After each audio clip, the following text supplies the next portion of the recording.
Today we have a very special guest joining us, Marty Weems. Marty serves the American Rare Earths group of companies as their president of North America. With projects in Nevada, Wyoming, and Arizona, Marty leads the company's development of critical materials for the national security and renewable energy industries, also resulting in the onshoring of this emerging industrial supply chain. His goal is bold: rare earths and scandium for an environmentally responsible supply chain for electric vehicles, wind turbines, and solid oxide fuel cells. Marty is a global executive whose leadership has spanned entrepreneurial businesses in large corporations in the technology, pharmaceutical, and startup spaces prior to coming over to mining. Thank you for joining us here on The Rocks. If you like what you hear, please be sure to subscribe and give us a review in your favorite podcast app. Now let's jump in.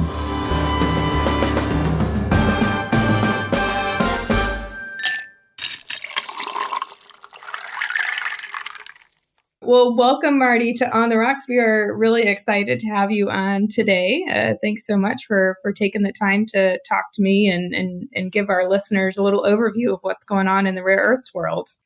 Yeah, thank you, Emily. I'm excited to be here and chat about this especially with someone who knows a little bit about what's going on. So always a pleasure. Yeah, and the most important question of the day is, what are you drinking while we're filming? Yeah, so I've got Copper City Bourbon by Arizona Distilling Company. Nice. It's I'm in Arizona, just a fantastic mining state. But one of the many things I love about Arizona is a saying here about water. We say whiskey's for drinking and water's for fighting over. So, yeah. Could really, be applied to the entire mining industry, really. Probably. Yeah, absolutely. And Arizona is known as the Copper State. It's home of Freeport-McMoRan. Was just as an absolute monster of a copper producer. So Copper City, little bourbon. I'm from back east, so I like my whiskey and bourbon. I grew up in the hills of Southern Appalachia, so there we've been real bourbon country, right? Yeah, that's right. So got all and stuff. We're not afraid to cook our own whiskey back in those kind of places. So. Exactly. Well, I'm drinking Reservoir again. This is not its first time on the podcast, but I love the name. It's a Virginia whiskey, and it's great. It's just a small. I don't even know what this means, but they say spends 2 years in our tailor-made alligator char barrels. So as a Florida resident, I don't know if that means they're like. Oh, so I think I know what that means. So they char it to the point. So from being from Florida, you know what alligator skin looks like, right? Yeah. So you can char a barrel that just blackens the barrel a little bit. Mm-hmm. But if you char it to the point that the wood actually takes a alligator texture, changes the texturing, like it's now it's really charred. Mm-hmm. You've really put the fire to that barrel. I think that's what they call an alligator char on the cask. Well, I will definitely have to check that out. I wonder what that does, what that means exactly to the bourbon. Probably a little smokier, and you're getting a little more charcoal in the mix, so it probably gets a few nasty things out, but gives a little more smoky flair at the same time. Very cool. Well, thank you. I'm guessing some chemistry here, but no, you say that. Yeah. No, I was like trying to think through as a, I'm like, wow, the poor alligators, gave their life for this.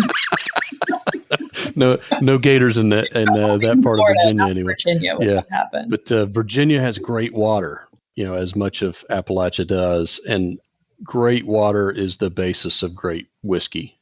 So I bet it's a good one. No, and I noticed that a lot, especially even with the Japanese whiskeys, which mm-hmm. I really like. I mean, they talk about the mineralization around the water and how much that impacts it, and they really do taste very different. Partly because of the water, I'm sure. Yeah. Well, speaking of setting things on fire, as my real smooth lead in here to our topic today. So, I mean, the world is just super focused on rare earths right now, and you're knee deep in the space. So I wonder if you could just give the listeners who might be new to the podcast or new to the mining industry, like just a 101, what is a rare earth? And first of all, let me clarify, it does not include lithium, right? It does not include lithium? Yeah, that's right. It does not include lithium. When you get to electric vehicles, they like to party together. They need each other. Yeah. But not in the same component of the car. They're part of the drivetrain. Lithium's the battery storing electricity. along with nickel and cobalt and all the battery related metals. That's a storage unit. Rare earths are about taking that electricity and turning it into motion. So that's one direction of electricity and where rare earths come into play. And then it's also the reverse, taking motion and turning it into electricity. So think of a wind turbine, especially an offshore wind turbine that's a direct drive.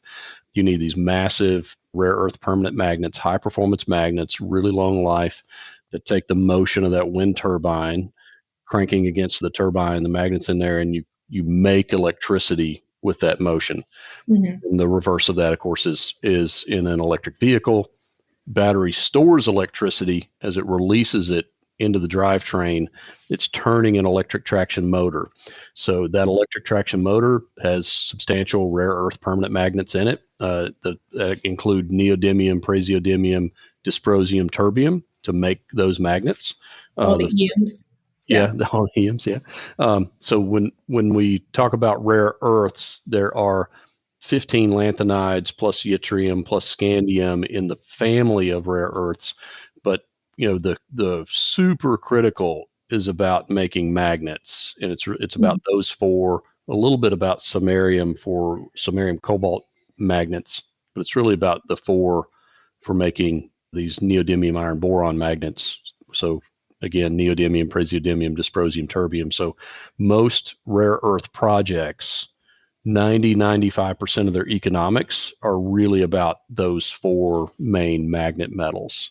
Now, all 15 have some kind of purpose of the lanthanides, as well as yttrium and scandium. So now, what are they in terms of something you might have actually seen before? If you're not a chemist, I'll take you back to high school science class, and you saw the periodic table on the wall. Looks like a giant bat, and you'd look at that, and you'd look at the clock and go, wow, I hope this class is over soon. But down at the bottom, there were two orphan lines of the periodic table. The top line of those two lines are the lanthanides, the lanthanide series, and that's the 15 core elements that are rare earths. So if you kind of the old question of in the geopolitical landscape, somebody, they couldn't find, Bosnia on a map. Well, I'm now here to help your listeners. Yeah.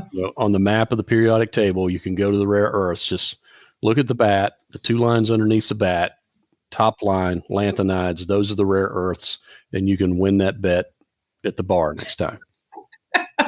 I want to know what kind of bars people are hanging out at. That's. I don't know if I want to go to those bars or stay away from them. The bars on Satellite Beach near Cape Canaveral. There's a few in Houston where folks talk about these things. Yeah.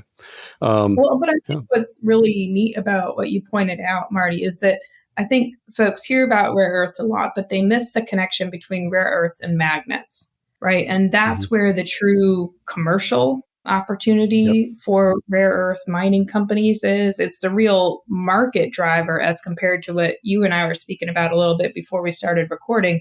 You've got some other kind of pulls, especially from the government and the policy space in the US, but the market driver are these rare earth magnets and the vast array of applications for them.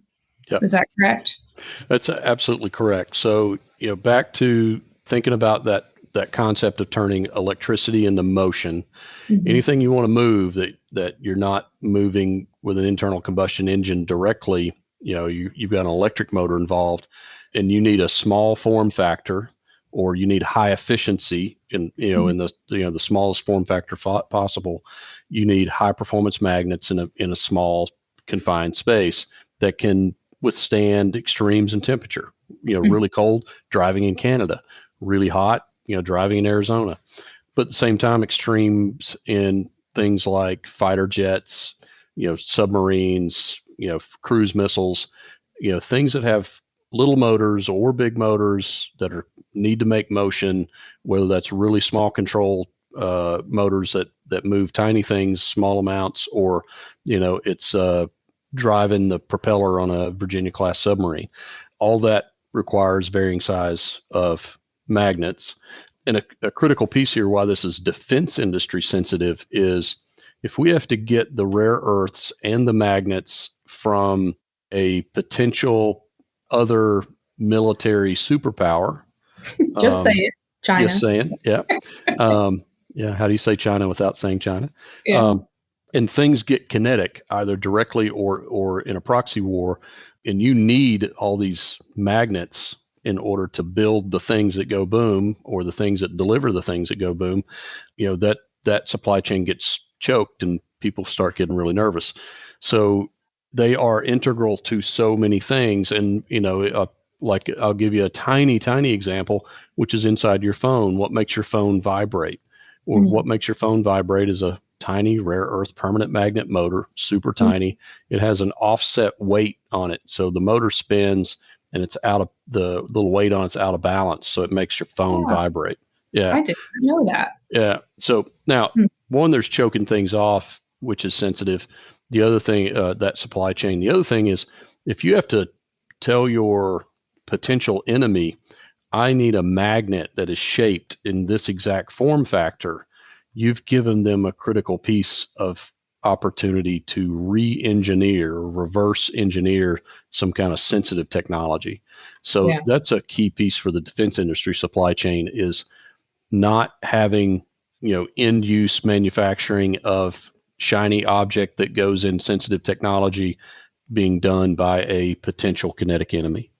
Yeah, no, and I wonder, I think that that's part of what really the policy world in Washington, D.C. has been tracking to some degree for a long time. Certainly back when I was in Afghanistan, and we did exploration at a rare earth carbonatite deposit in Helmand, and thought about putting it out for tender with the then Afghan government, and pulled it back because the U.S. State Department thought China would win the bid.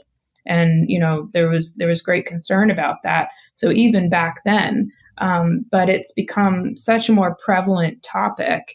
And I'm guessing it's partly because we're so much more reliant on the technology that comes from rare earths and rare earth magnets. And China has cut off exports before, right? I mean, this is not a paranoid kind of conspiracy theory level thing. China has drastically reduced or stopped export of rare earth material in the past. So this is a real concern. Over a really minor thing. Yeah. The reason why they were I can't cut remember off. What it was maybe 5 or 6 So in 20 ago, right? So in 2010, I love telling the story. And so when people ask, our La Paz deposit, they'll ask, what brought about discovery of the La Paz deposit in Arizona?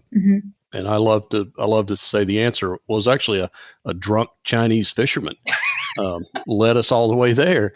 And the way this guy did it, he's in between Japan and China. There's some disputed islands, depending on which side of the strait you're on. They're the Senkaku Islands or the Diaoyu Islands. And he's fishing these disputed waters. The Japanese Coast Guard comes to shoo him away.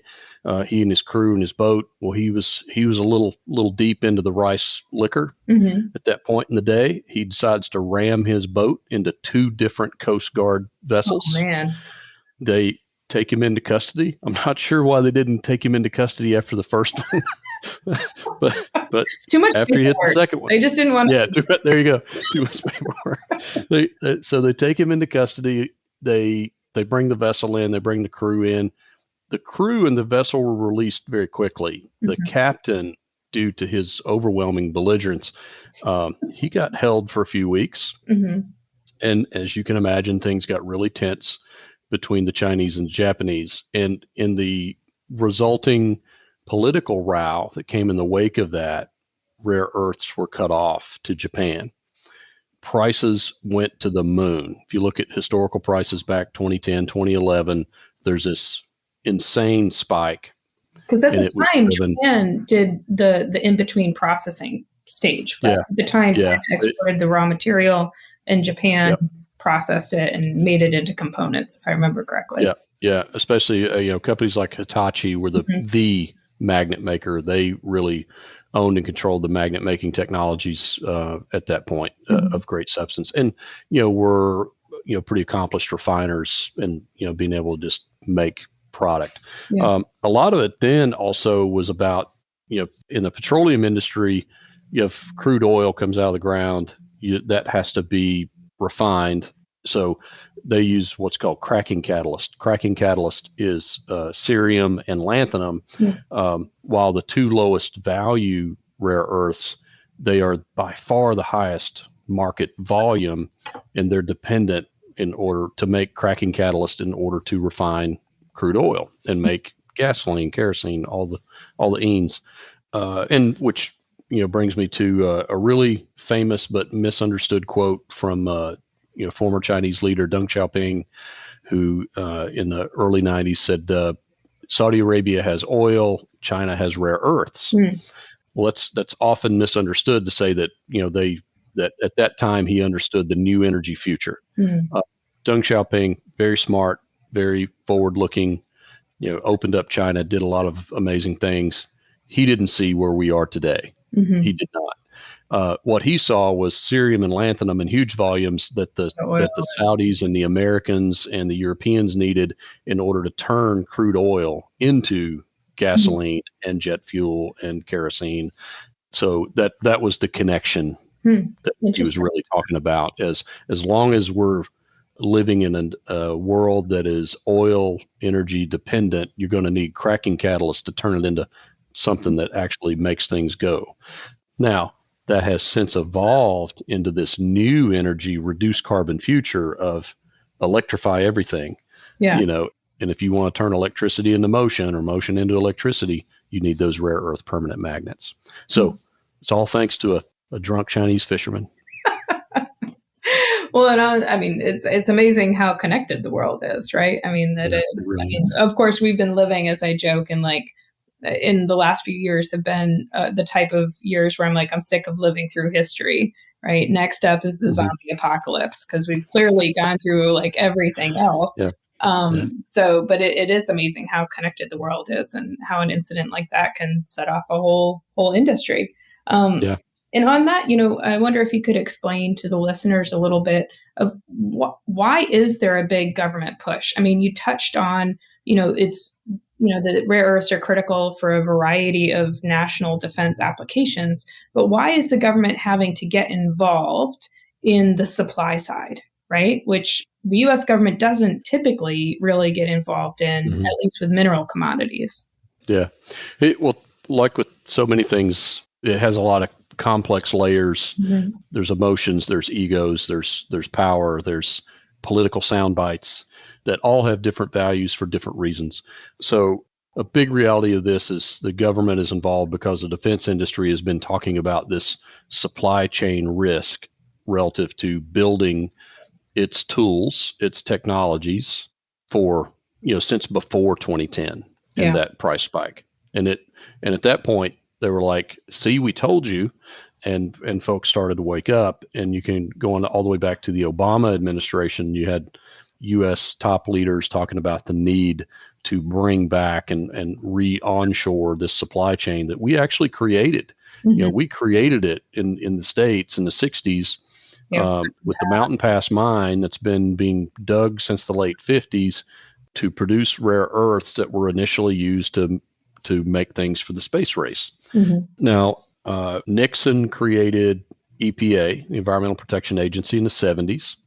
It had to grow up to adolescent and get its adult teeth. So in the early 90s, EPA started getting really serious about things, and industry started taking it serious and realizing these penalties are real, these costs are real.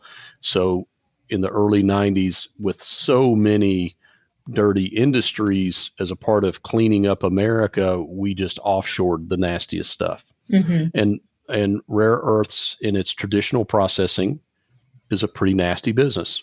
Train loads of sulfuric acid and kerosene. And then you end up with massive, lakes full of this stuff that have absolutely decimated massive areas of mainland China. And that's pretty easy record to go find.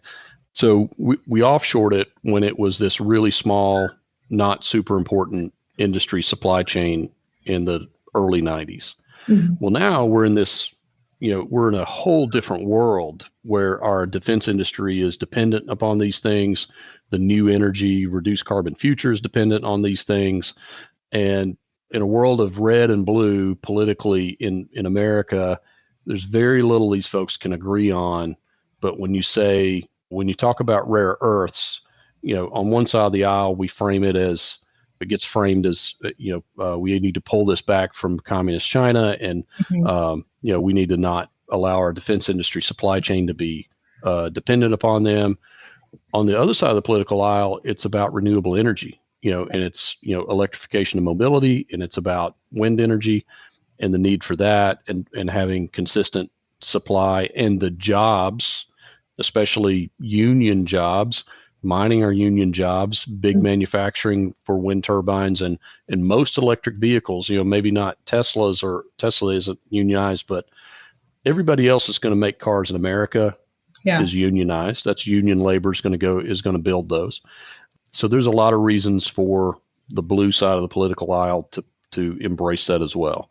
Now, they want that done responsibly and appropriately, and so each side has their reasons, but they can at least agree on the thing. Yeah. We need more rare earths, and we need to control the supply chain, and we need to do it responsibly and safely. And what we hear certainly is the focus on domestic supply, but there's always that asterisk that you mentioned. It also says with allies. And I think that's something else that's really important, that other countries, in particular Australia and Canada, are farther ahead than the U.S. in terms of building deposits and some of the technology. What do you see going on with that? And is that a positive for? Yeah, so it is a positive. So, we're using, as an example, for some of our metallurgy, mineral processing work, Nagrom Labs in Australia to help us, figure out our processing path, our flow sheet for, our projects here in the U.S., because they have that expertise, right? We've used Saskatchewan Research Council in Saskatoon for similar type work. Another great resource in Canada is SRC labs, especially their Lakefield lab. These are non-American labs, but friendly, really helpful allies that can help us figure out how to operationalize and stand up key parts of the supply chain. And they have that expertise because they've been working on projects in Canada and in Australia over the past decade. So, those are absolutely imperative. And supply-wise, there are only 2 producing rare earth mines of significant scale outside of mainland China. You've got some artisanal stuff happening in Myanmar, and a little bit of government or military run stuff happening in Myanmar that goes straight up into China. But, you get much past that. And I think there's one project just starting in Canada that's producing material that is ultimately headed to Estonia, I believe, for processing.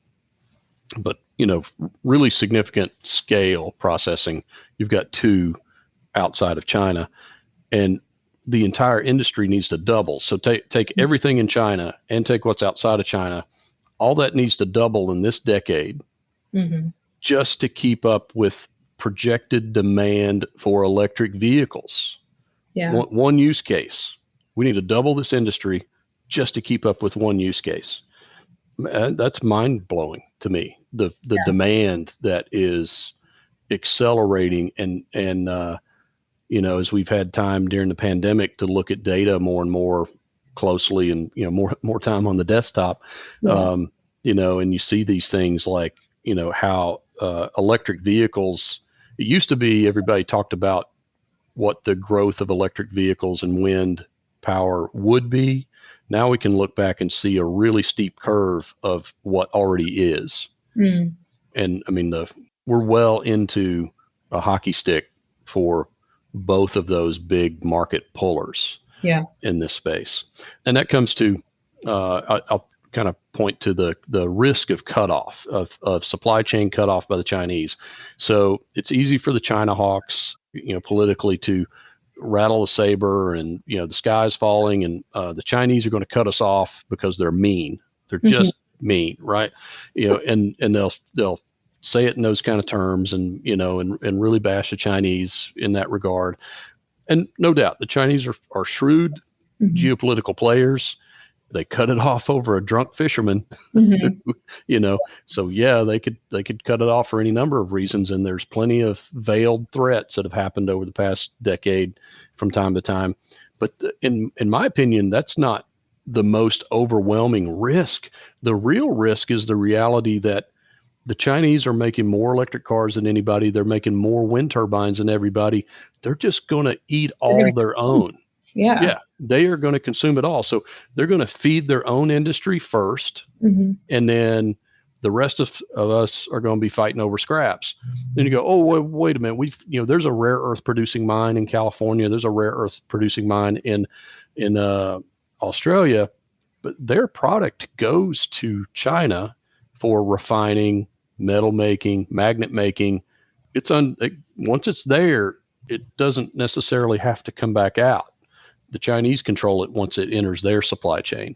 So they could absolutely, in the very near future, get to the point that they are consuming everything they process, and the rest of us are out here fighting for scraps to make cruise missiles or, make a new, I'm a Ford truck guy. I'm pretty excited about that electric, Ford Lightning.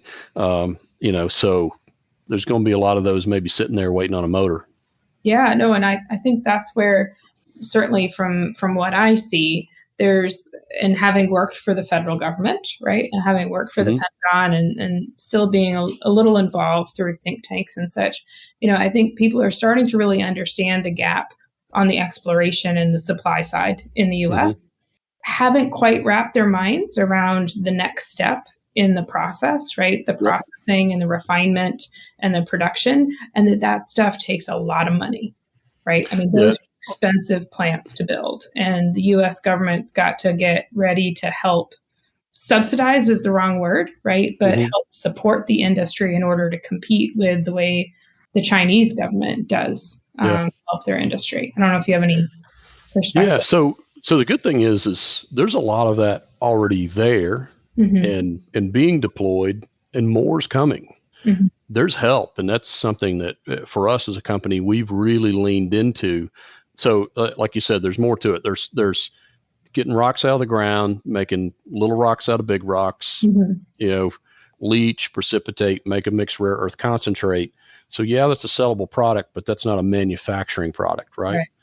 We need what I'll call the midstream, which is separation, purification, and metal making.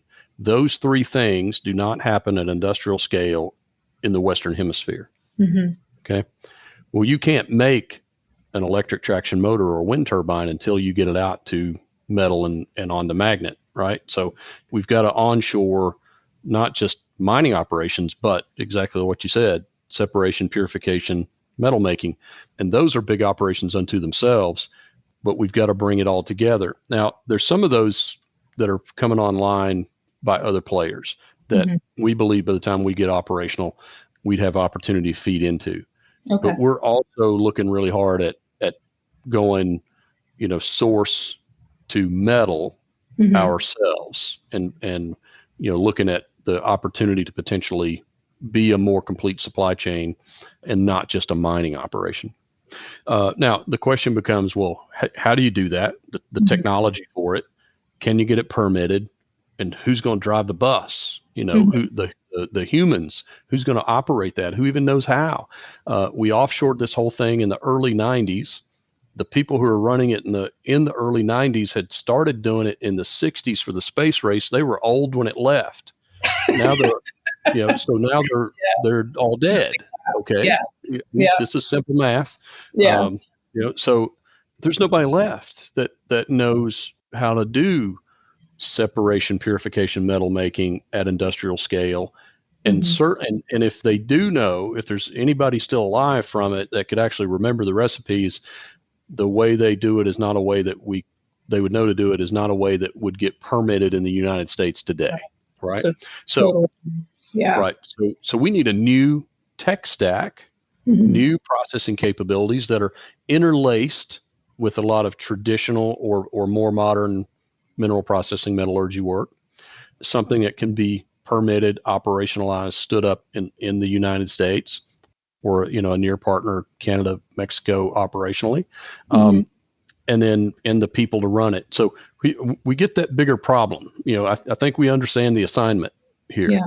So to use a term my kids would use. And so to us, we're not just looking for rocks. We're looking for technology and people to help us get maximum value out of those rocks. Now, where we're doing that is a really key piece that we've leaned into is the Critical Materials Institute. It's a Department of Energy innovation hub. That's a collaboration of 5 different U.S. national laboratories like Lawrence Livermore National Lab, Ames Lab, Idaho National Lab, Oak Ridge National Lab, about a dozen major Research One universities that are all focused on figuring out the rare earth supply chain problem. So you've got different principal investigators, researchers that are focused on different pieces. So extraction, separation, purification, metal making.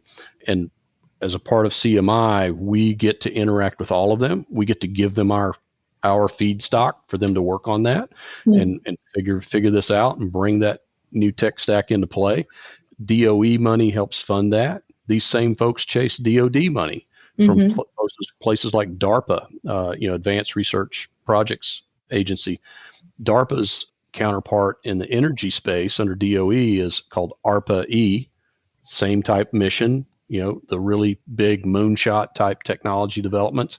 And then you got EERE for renewable energy. There's these huge funding mechanisms for research in this, millions and millions of dollars available. So instead of us as a little junior miner trying to chase, morsels of government money, please serve me, I have some more. Yeah. What we've chosen instead is to partner with these really smart people in the national labs and universities and say, we'll give you feedstock. We'll tell you what we know about the industry and the supply chain. We'll make our relationships available. Let's collaborate and pull this, really cool new tech stack together. And it's paying some really great dividends for us. We're really excited about what we're seeing in that space. There are 2 resource companies that are team members in the Critical Materials Institute with all these folks, Rio Tinto and us. That's it. Oh, wow. That's it.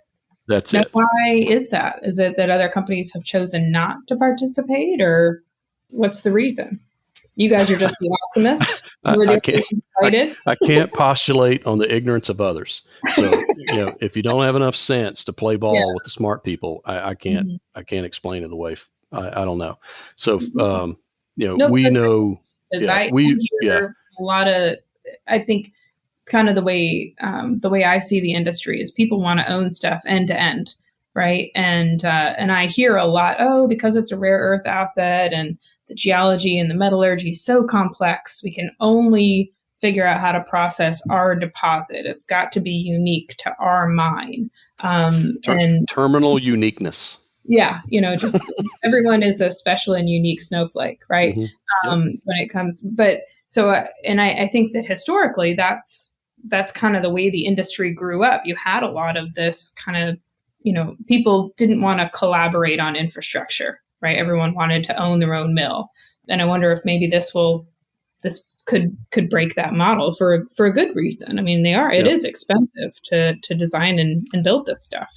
Yeah, it is expensive and the mechanisms are there. So, on the R&D front, DOE, DOD, huge buckets of money they're putting into this. And when you got a national lab involved as a partner, when you got major universities involved as partners, and there's transparency of funding, and they don't have to worry about, some shady dude in the far off land absconding off with, a few $100,000 to buy his yacht. Yeah. That's no risk because of the nature of the partnerships and the transparency required with the national labs and universities. So, they know when they give the money into these projects, it's going to get deployed on moving the science forward, and not just at bench scale, but pilots, demos, and standing up projects. So there's right now, $50 million funding to stand up demo plant available in the U.S. You just got to put forth a viable plan to stand the thing up. And they're willing to do that, not just for one, but for almost anybody willing. So, different entities. It's not, okay, everybody compete for $150 million. There's hundreds of millions available. You can apply for a grant for assistance up to $50 million. Another question I'll get when we start talking about these R&D partnerships is, well, how's your financing going to work? If you're using any kind of new technology, you're going to go to the bank and the bank's going to go, oh, if that's not proven for 20 years commercial, we're not going to loan you any money.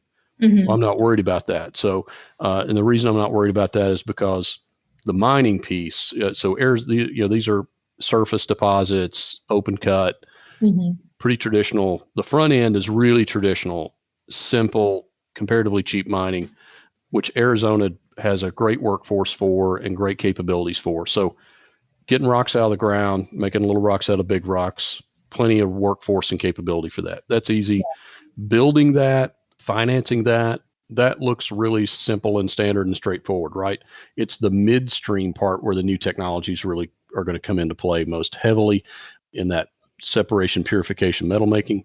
But anywhere that new technology is in play, the Department of Energy brings forward the Loan Programs Office to act as the bank with even cheaper funds than the bank will give us. So these type projects in this space qualify for DOE Loan Program Office money. Additionally, also this year, the Export-Import Bank of the United States has been authorized to be the bank and loan money on projects such as this. So, there are big chunks of the traditional pieces of this. We could go to the bank for financing when we get ready for construction. But the stuff that is, a little more novel in nature, that's more, not 20 years proven, DOE and Ex-Im Bank will stand in there and give us money at an extremely competitive rate. So, a problem, that's something that would have made this approach impossible 10 years ago, but makes it very viable today. Well, that's great to hear. I mean, that is so encouraging. And I just wonder if it seems like you all have kind of broken the code in industry and government talking the same language, perhaps, which I know has been an obstacle in the past where, frankly, like there aren't a lot of mining people that go into the government space, right? And vice scared of it. Yeah. Other than like the government affairs person, right? They don't go the other way either. And so I know for me, historically, it's been a challenge sometimes talking to policymakers and government folks because there is a high amount of education that has to go on from both sides, right? How the government works and how the mining industry works to find something that can work for both sides. And it sounds like things are really moving in a positive direction. That's really encouraging. Yeah, we've got a lot of reason to be excited. I've been in different industries. I've had 2 successful exits out of 2 different startup operations over the years. I've never been in an industry that had both market pull and government push, and that you could have a positive conversation on both sides of the political aisle. I mean, this is such a unicorn opportunity. And now, within that government push, we've got multiple national labs, all these universities, just a fantastic sandbox of collaboration and tens of millions of dollars available to bring these new technologies forward so that we can do it responsibly, cleaner, greener, more efficient. I mean, there's just so much to be excited about, both as a capitalist miner and as a science nerd. Yeah. I mean, I just get giddy about this stuff every day. Awesome. Well, and also a question I always love to ask people is on the investment side. I mean, you spoke a little bit about, how this is a bit of a different approach from a finance perspective on the midstream. So for folks that are interested in investing in the technology side, I always recommend, if you love electric vehicles, like invest in companies that are exploring for and mining the metal that goes into them. Same with wind turbines and solar panels, right? So if folks are listening to this and thinking, wow, I want to get in on the ground floor, how do I evaluate and invest in a rare earth exploration or mining company? What are some things you would tell them to look for when they're doing that due diligence or research? So some of it is just traditional mining assessment, right? And which at the beginning, it's always, grade is king and, size and grade. Rare earths has a nuance to it that puts a wrinkle to the size and grade assessment. So I would think in terms of not only look at size and grade, but also look in terms of, can you get it permitted? Because a really great deposit that you can't legally get out of the ground it's just scenery. It's not, it's not going to happen. So can you get it permitted, and can you get to it? So, you in Canada, all kinds of really great deposits that you can't get there from here. They are absolutely just locked because of lack of infrastructure. So, understanding size, understanding nuance of grade, and not only of rare earths, but of the deleterious materials, which thorium is the big problem in rare earths. Right. And then, and then accessibility in terms both of infrastructure and permitting. And if I can, I'll talk through just a little bit of those, an example, and kind of put some meat on the bone to with those analysis. So as we've evaluated projects, and how we've looked to find the ones that we have and are kind of our two flagships in Arizona and Wyoming, both mining friendly states. Arizona and Wyoming, really fantastic. Wyoming is really notable for oil, gas, and coal. So there's a mining workforce there. There's, permitting is pretty straightforward. Same in Arizona, huge copper deposits, gold, a lot of open cut surface mining, inexpensive, plenty of infrastructure. We've got roads that go, road goes through right the middle of each of these projects, electricity nearby, gas supplies within reach, rail within reach. So accessibility infrastructure is there or close by at really an extraordinary level. And then accessibility in terms of permits. So while these are mining friendly jurisdictions, that's key. And you would think, okay, mining friendly jurisdiction, you can get a mine open. But rare earths have a unique wrinkle in that. So we'll go back to that periodic table, the big bat on the wall. Top line is lanthanides down there at the bottom. The bottom line are the actinides that include uranium and thorium.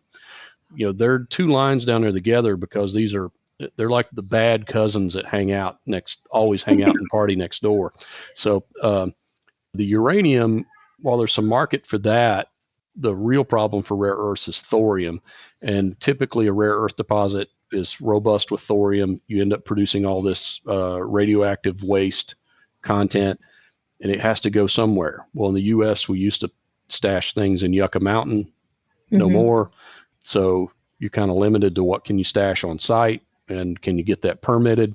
Well, that involves a Nuclear Regulatory Commission permit. NRC, the U.S. Nuclear Regulatory Commission, has not issued a new permit for a new greenfield mine in decades. Nobody there knows how to write one. They couldn't find the form if they had to. Nobody wants to be the first, probably, too. Yeah. And I mean, so think about it, in decades, they didn't get one written under the Trump administration. Yeah. It sure as heck isn't going to happen under the Biden administration. So even though a project might be in a friendly jurisdiction, does it need an NRC permit? Could it get one? I think NRC permits for greenfield mines have gone the way of the dodo bird. It is, that I don't see that happening for much anybody anytime soon, regardless of how much we want rare earths.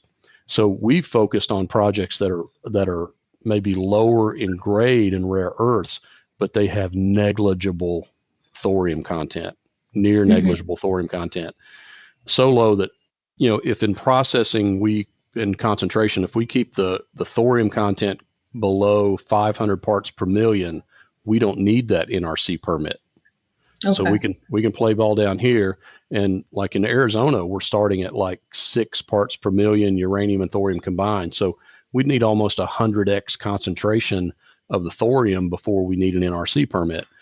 So that creates, we think, a comparatively easier path to permitting reality versus other projects that will need an NRC permit that have higher thorium levels that are, anywhere from 30 to 200 times higher than what we have in Arizona, as an example. So that's been our thesis of work, is to focus on projects where we have an opportunity to avoid that NRC permit requirement and thus have a smoother path to permitting and getting open. So that's that piece. So now that brings me to size and grade. You'll find some rare earth deposits that are veins. So it's super concentrated, but it'll be these little narrow veins that are measured in centimeters or maybe a few meters. and the grades will be really high, which will get everybody really excited. But they're tiny. They're just tiny, or they're going to end up being an underground project, or which is going to be really expensive. Or a lot of times with those, the thorium content is super high, so they're going to need that NRC permit most likely. So we've seen those. We've chosen not to push on those. So grade might be high, but it's small and it's problematic with thorium. So those are things to avoid. And then we've focused on these projects that are lower grade, but huge opportunity. So an example, our Arizona resource that brought us to our initial project, resource estimate right now is 170 million tons. So just massive project scale. And then we've got about 3 kilometers to southwest. We think we may have found a bigger brother twin ore body. And right now the exploration target on that is like 700 to over 900 million tons of potential size and mineralized ore in that ore body. So, and then we've got this project in Wyoming, also really low in thorium, also massive. It's a huge geologic pluton that clocks about 4+ kilometers north to south and a couple kilometers wide. I mean, we're not talking centimeters and meters. We're talking kilometers. And we just did our maiden drilling on that in the spring, and those results will come out soon. So we're getting excited about low thorium, huge in size, opportunity to get permitted, great infrastructure, those kind of things. So those are what we see as the keys to evaluating projects and how we've evaluated our prospecting activities. And if those projects were to come into production, maybe even just the ones that you kind of know with a higher level of certainty, what would that represent in terms of that demand, where you were saying we've got to double, the world's current production? What kind of market share could that possibly represent? It'll be comparatively small for the global need. Okay. Given the global demand over the coming decade for all use cases as projected by the big consumers, these projects will be really small percentages of global need.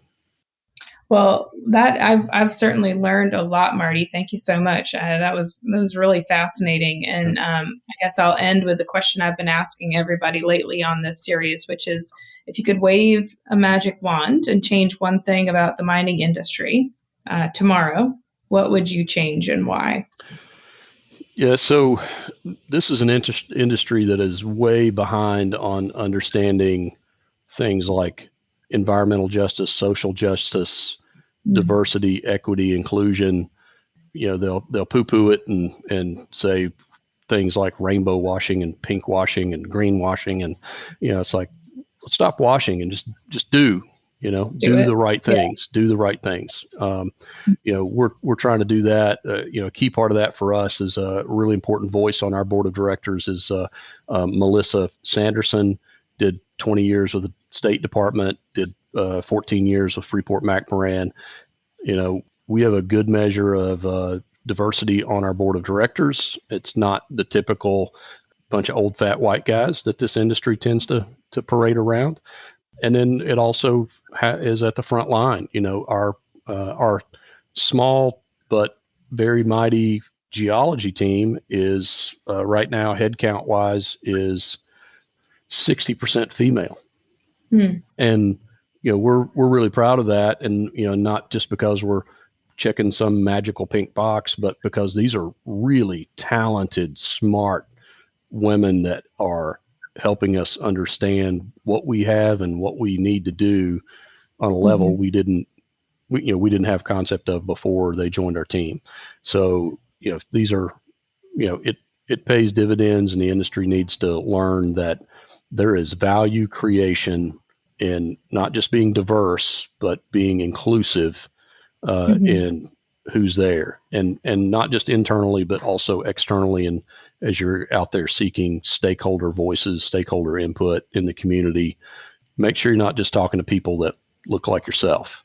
Get a broader representative of who you're talking to, who you're hearing from, who you're putting value in their voice and what their needs are. No, I 100% sign on with that. I think certainly with my team at Prospector, I always say our team has to reflect the future if we want to build products that people need to build a better future, right? I mean, that's the reality is if you're not pulling ideas and feedback and thoughts from folks that are truly representative of the community you serve, which for us we see as the global mining industry, then you're going to be off, right? I mean, purely from a capitalistic perspective, it's also the right thing to do, right? But it helps you come up with ideas and see risks where a less diverse team would not foresee those or understand what's going on. So kudos to you all for that, and can't wait to follow the project and hear how things progress with you and your team. And look forward to having you back on the rocks sometime soon. Awesome. Would love to. Thanks, Emily. All right. Cheers. Cheers.